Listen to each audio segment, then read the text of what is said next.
یہ گزرے دنوں کا قصہ ہے۔ میں اور نور بچپن کی سہیلیاں تھیں، مگر لوگ ہمیں سگی بہنیں سمجھتے تھے۔ ہمیں ایک جیسا لباس پہنتی تھیں، مساقطہ ایک سی تھی، اور بال بھی ایک ہی طرح سے بنے ہوتے تھے۔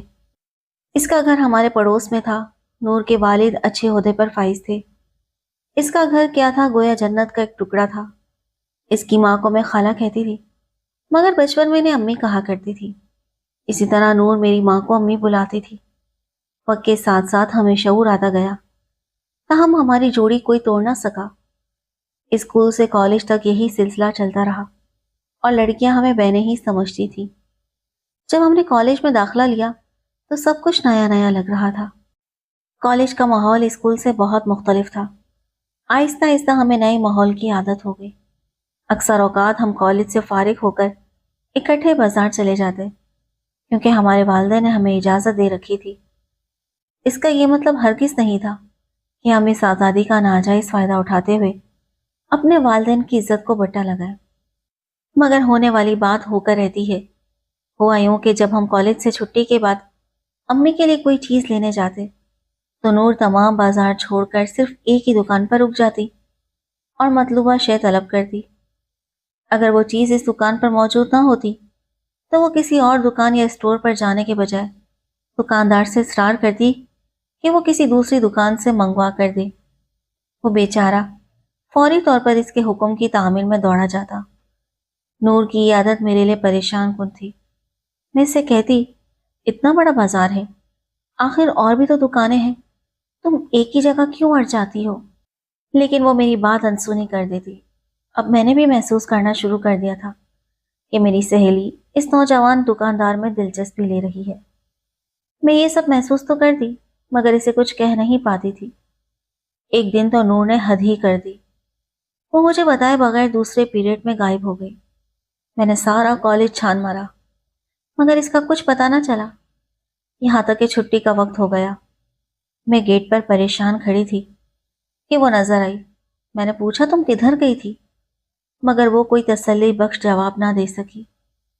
تب مجھے محسوس ہوا جیسے وہ مجھ سے کچھ چھپا رہی ہے۔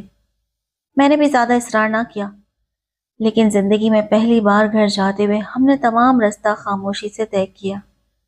وہ اپنے گھر چلی گئی اور میں اپنے، مگر مجھے چین نہ آیا۔ میں ساری رات اس کے یوں غائب ہونے کے بارے میں سوچتی رہی، لیکن کسی نتیجے پر نہ پہنچ سکی۔ رات کو اتفاق سے نور کے گھر جانا ہوا تو وہ بظاہر خوش دلی سے ملی، مگر کھوئی کھوئی سی تھی۔ اس نے تب بھی مجھ سے کھل کر بات نہ کی۔ اگلے دن صبح ہم پھر کالج کے لیے گھر سے نکلے۔ وہ راستے بھر خاموش رہی۔ کالج پہنچ کر اس نے بتایا کہ وہ آج پیریڈ اٹینڈ نہیں کرے گی۔ اس نے کہا، صوفیہ، تم کلاس ختم ہونے کے بعد کینٹین میں آ جانا، میں تمہیں وہیں ملوں گی۔ میں کلاس میں چلی گئی۔ جب پیریڈ ختم ہوا اور میں کینٹین پہنچی تو دیکھا کہ نور ایک رکا پڑ رہی ہے۔ مجھے دیکھتے ہی اس نے وہ چھپا لیا۔ میں نے اس بات کو نظر انداز کرتے ہوئے نور سے کہا، کل سے تم پریشان سی لگ رہی ہو، آخر ایسی کون سی بات ہے جو تم مجھ سے چھپا رہی ہو؟ تم نے آج تک کوئی بات مجھ سے نہیں چھپائی۔ مگر اس نے میری کسی بات کا جواب نہ دیا۔ جب میں نے کافی اصرار کیا اور دوستی کا واسطہ دیا تو وہ مجھے اپنی پریشانی کی وجہ بتانے لگی۔ تاہم اس نے مجھ سے وعدہ لیا کہ میں یہ باتیں کسی کو نہیں بتاؤں گی۔ پھر وہ یوں گویا ہوئی، سنو صوفیہ، بازار میں ہم جس دکان سے چیزیں لیتے ہیں اس کا مالک نہایت خوبصورت ہے نا؟ ہاں ہے تو، مگر پھر؟ میں نے پوچھا۔ پھر یہ کہ اس نے مجھ سے اکیلے آنے کا کہا تھا۔ کل میں اس کے پاس گئی تھی، اس کی دکان پر۔ ہمیں کچھ باتیں تنہائی میں کرنا تھیں، تبھی ہم دکان سے سڑک پر پارک میں چلے گئے۔ اس نے براہ راست مجھ سے شادی کی خواہش کا اظہار کر دیا ہے اور التجا کی ہے کہ میں اس کی یہ پیشکش نہ ٹھکراؤں۔ غرض یہ کہ نور نے مجھے وہ تمام باتیں بتا دیں جو اس عمر کے نوجوان لڑکے لڑکیوں سے کرتے ہیں اور والدین کی بدنامی کا سبب بن کر لڑکیوں کی زندگی برباد کر دیتے ہیں۔ نور نے بتایا کہ انجم نے اس سے آج جواب مانگا ہے۔ نور کی باتیں سن کر میرے بدن میں کپ کپی دوڑ گئی۔ میں نے زندگی میں پہلی بار ایسی باتیں سنی تھی۔ بڑی مشکل سے خود پر قابو پانے کے بعد میں نے نور سے کہا، یہ فضول باتیں ہیں، ایسی باتوں میں کچھ نہیں رکھا۔ وقتی طور پر سب دل کو تسلی دیتے ہیں، لیکن ایسے کوئی ہمدرد نہیں بن جاتا۔ یہ عزت کا سوال ہے، اور والدین سے بڑھ کر اس مسئلے کو کوئی حل نہیں کر سکتا۔ ہمارے والدین جیسا سوچیں گے تو میں ویسا ہی کرنا ہوگا۔ غرض اتنی مجھ میں ہمت تھی، میں نے ایک اچھی دوست ہونے کے ناطے نور کو بہت سمجھایا، مگر وہ باز نہیں۔ اب اس کا ایک ہی کام تھا، صبح کالج آتی، 1 یا 2 پیریڈ لیتی، پھر جانے کہاں چلی جاتی اور چھٹی کے وقت واپس آ جاتی۔ اس کی یہ حرکتیں بڑھتی جا رہی تھیں، جن کی وجہ سے میں بہت پریشان رہنے لگی۔ میں سوچتی تھی کہ اس کی ماں کو سب کچھ بتا دوں تاکہ وہ کسی بڑے نقصان سے بچ جائے۔ پھر سوچا کہ دوستی کی لاج رکھتے ہوئے ایک بار پھر نور سے بات کر لی جائے، لیکن اب وہ اپنی ضد میں اتنی پکی ہو چکی تھی کہ اس نے مجھے نفرت بھری نگاہوں سے دیکھنا شروع کر دیا تھا۔ اس سے میں نہ جانے اس نے مجھے کیا کچھ کہہ دیا۔ یوں ہماری دوستی کا پہلا باب آج ختم ہو گیا۔ میں روتی ہوئی بڑی مشکل سے گھر آئی۔ میں نے امی کو کچھ نہ بتایا، لیکن نور سے دوستی ختم کر لی، کیونکہ اس نے اپنی آزادی کا ناجائز استعمال شروع کر دیا تھا۔ اب میں اپنے بھائی کے ساتھ کالج جاتی اور اکثر اسی کے ساتھ واپس آتی تھی۔ بھائی اور باپ وہ واحد سہارا ہوتے ہیں جو اپنی بہن بیٹی کے سر سے دوپٹہ اترنے نہیں دیتے، جبکہ نور کا مجھ سے تعلق بالکل ٹوٹ چکا تھا۔ اب وہ نہ جانے کس کے ساتھ آتی جاتی تھی۔ امی نے اس تبدیلی کی وجہ پوچھی تو میں نے تب بھی کچھ نہ بتایا، اور نہ ہی نور کی امی کو کچھ کہا۔ البتہ نور نے خود اپنی ماں سے کہہ دیا کہ میں اس لیے صوفیہ کے ساتھ نہیں جاتی کیونکہ وہ راستے بھر باتیں کرتی ہوئی جاتی ہے۔ خیر میں یہ سن کر چپ رہی۔ ایک دن کالج کی لڑکیوں نے مجھے بتایا کہ نور کسی کے ساتھ گاڑی میں آتی اور جاتی ہے۔ میں نے تب بھی زبان نہ کھولی اور بس اتنا کہا کہ وہ اس کا بھائی یا کوئی کزن ہوگا۔ گرمیوں کی چھٹیاں ہو گئیں۔ پہلے میں ان طویل چھٹیوں میں کہیں نہیں جاتی تھی، صرف نور کی خاطر، کیونکہ میں اس کی جدائی برداشت نہیں کر سکتی تھی۔ لیکن اس بار میں سخت بور اور دل گرفتہ تھی، دل پر منو بوجھ تھا۔ میں نے سوچا کہ اب یہاں رہ کر یہ لمبی چھٹیاں تنہا کاٹنا مشکل ہوگا۔ چنانچہ میں نے امی سے کہا کہ خالہ جان کے گھر چلتے ہیں۔ میری خالہ زاد بہن مجھ سے بہت محبت کرتی تھی اور ہمیشہ مجھے اپنے شہر آنے کا کہتی تھی، لیکن میں کبھی نہیں گئی تھی۔ نور کی محبت نے مجھے سب سے الگ تھلگ کر دیا تھا۔ پہلی بار جب تنہائی محسوس ہوئی تو مجھے اپنی خالہ زاد بہنوں کی ضرورت کا احساس ہوا۔ چنانچہ ہم نے ان کے شہر کا رخ کر لیا اور تمام چھٹیاں وہیں گزار دیں۔ اس عرصے میں نور سے کوئی رابطہ نہ ہوا اور نہ ہی اس نے مجھ سے رابطہ کرنے کی کوشش کی۔ ایک روز نور کے ابو نے میرے والد کو انجم کی بات کی۔ ابو یہ باتیں سن کر کافی رنجیدہ ہو گئے۔ خیر کسی طرح خالو کو سمجھا بجھا کر گھر چھوڑے۔ صبح ابو پھر خالو کو اپنے گھر لے آئے اور انہیں سمجھایا، دیکھو بیٹی کا رشتہ کرنا ہے تو ٹھنڈے دل سے سوچ لو، بہرحال رشتہ تو کرنا ہی ہے۔ بیٹی ایسی چیز نہیں جسے گھر میں بٹھا کر رکھا جائے، آج نہیں تو کل اسے بیانا ہی ہے۔ شاید خدا کی طرف سے یہی کوئی وسیلہ بن رہا ہو۔ ایسا کرتے ہیں کہ لڑکی کی اچھی طرح چھان بین کر لیتے ہیں، اگر مناسب سمجھیں گے تو کوئی اگلا قدم اٹھائیں گے۔ ابو کے سمجھانے پر خالو کسی حد تک مان گئے۔ پھر امی نے بھی جا کر نور کو تسلی دی۔ خالو نے اپنے چھوٹے بھائی کو بھی دوسرے شہر سے بلوا لیا اور تمام صورتحال سے آگاہ کر دیا۔ اب نور کے چچا لڑکے کی چھان بین میں لگ گئے۔ چھان بین کرنا والدین کی اولین ذمہ داری ہے۔ لڑکی کوئی ایسی چیز تو نہیں کہ جسے اٹھا کر پھینک دیا جائے۔ خیر ابو، خالو اور نور کے چچا نے اس لڑکے کے بارے میں تمام معلومات اکٹھی کر لی۔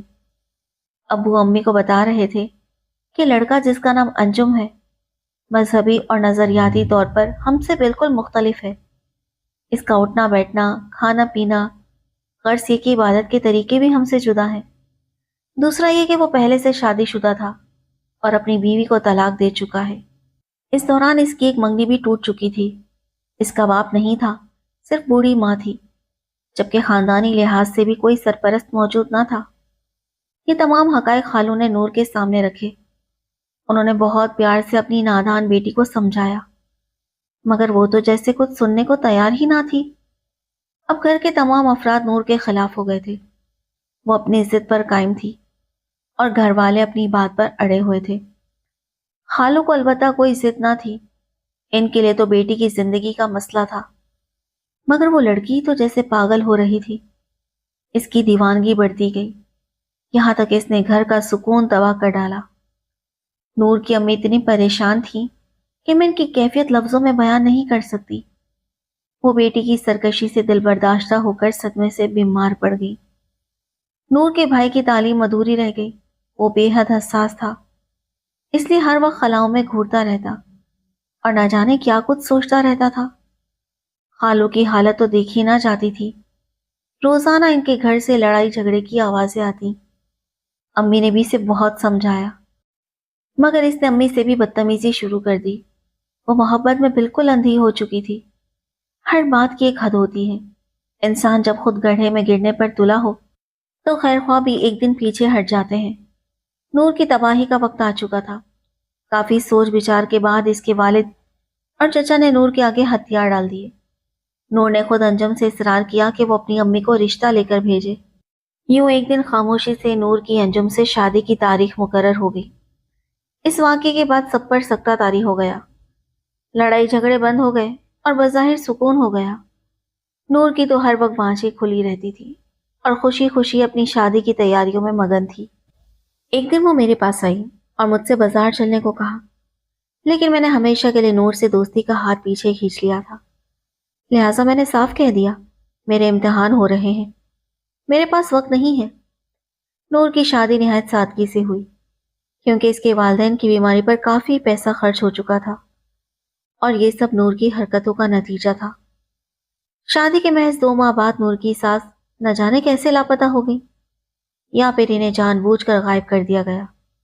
انہیں کافی تلاش کیا گیا، مگر یہ سب ایک سوچے سمجھے منصوبے کے تحت ہوا تھا، تاکہ نور پر الزام آ جائے۔ پھر وہی ہوا۔ شوہر نے اس پر الزام لگایا، تم میری ماں کی گمشدگی کی ذمہ دار ہو، تمہاری بدسلوکی سے گھبرا کر وہ کہیں چلی گئی ہیں، لہٰذا تم بھی اپنے والدین کے گھر دفع ہو جاؤ۔ انجم نے اسے طلاق کا کاغذ تھما کر رخصت کر دیا اور وہ اپنے والدین کی دہلیز پر آ گری۔ اس کے شوہر نے جہیز کا تمام سامان بھی ہڑپ کر لیا اور ایک سوئی تک واپس نہ کی۔ اس دن کی رودات میں بیان نہیں کر سکتی کہ نور کی کیا حالت تھی۔ میرے پاس وہ الفاظ نہیں ہے کہ میں اس کے تعصف اور افسردگی کو رقم کر سکوں۔ وہ غم سے چور اور صدمے سے نڈھال تھی۔ اس کی یہ حالت دیکھ کر ماں باپ نے اسے کچھ بھی نہ کہا، سب خاموش رہے اور اسے ٹھکرانے کے بجائے گلے سے لگا لیا، کیونکہ اگر وہ بھی نور کو ٹھکرا دیتے یا کوئی سخت بات کہتے تو یقیناً وہ صدمے سے مر جاتی۔ کافی دن تک وہ اپنے ہوش و حواس میں نہ رہی۔ اسے کسی بات کا ہوش نہ تھا کہ کس حال میں ہے، کیسے کپڑے پہنے ہیں، یا کچھ کھایا پیا بھی ہے کہ نہیں۔ وہ ہر وقت گمسم خلاؤں میں تکتی رہتی تھی۔ گھر والے اس سے محبت کرتے تھے اور اس کے دکھ پر کڑتے تھے، مگر کچھ کر نہیں سکتے تھے۔ اس نے BA بھی مکمل نہیں کیا تھا، اس لیے ملازمت ملنی بھی آسان نہ تھی کہ اس کا جی بہل جاتا۔ کہتے ہیں جب برے دن آتے ہیں تو اکیلے نہیں آتے۔ ایک دن تیز بارش ہو رہی تھی، میں بھی اداس تھی اور وہ بھی، کیونکہ اب ہم زیادہ ایک دوسرے سے نہیں ملتی تھی۔ آج ہم دونوں کو تنہائی کھا رہی تھی، میں اسے یاد کر رہی تھی اور وہ مجھے۔ اچانک اس کے جی میں کیا سمائی کہ موسم کا لطف لینے چھت پر چڑھ گئی۔ وہیں کسی طرح اس کا پاؤں پھسلا اور وہ سیڑھیوں سے گر گئی۔ اس حادثے میں اس کی ٹانگ ٹوٹ گئی۔ اس کے بعد میں روز ہی اس کے پاس جانے لگی۔ وہ جیسی بھی تھی، میری پیاری دوست تھی۔ غلطی انسان سے ہو جاتی ہے، یہ اس کی قسمت تھی کہ انجم اچھا لڑکا نہیں نکلا، ورنہ اس کی زندگی قابل رشک بھی ہو سکتی تھی۔ بہرحال اس کے بعد ہماری دوستی پھر پہلے جیسی ہو گئی۔ میں نے BA کر کے B.Ed کیا اور میری شادی ہو گئی۔ میں اپنے گھر کی ہو گئی۔ نور نے بھی حالات سے سمجھوتا کر لیا۔ بدقسمتی سے اس کی ٹانگ صحیح طرح جڑ نہ سکی اور وہ لنگڑا کر چلنے لگی۔ اب چلنے کے لیے اسے بے ساکھیوں کی مدد لینی پڑتی تھی، جس سے وہ احساس کمتری کا شکار ہو گئی۔ جب اس کے ابو ریٹائر ہو گئے اور بھائیوں کی بھی شادیاں ہو گئیں تو اس نے خود کو مصروف رکھنے کے لیے گھر پر ہی بچوں کو دینی تعلیم سے نوازنا شروع کر دیا۔ اس نے پھر کبھی شادی کا نام نہ لیا، یہاں تک کہ سر میں چاندی کے بال چمکنے لگے۔ آج کل اس کے والدین کو اس کا غم کھائے جاتا ہے۔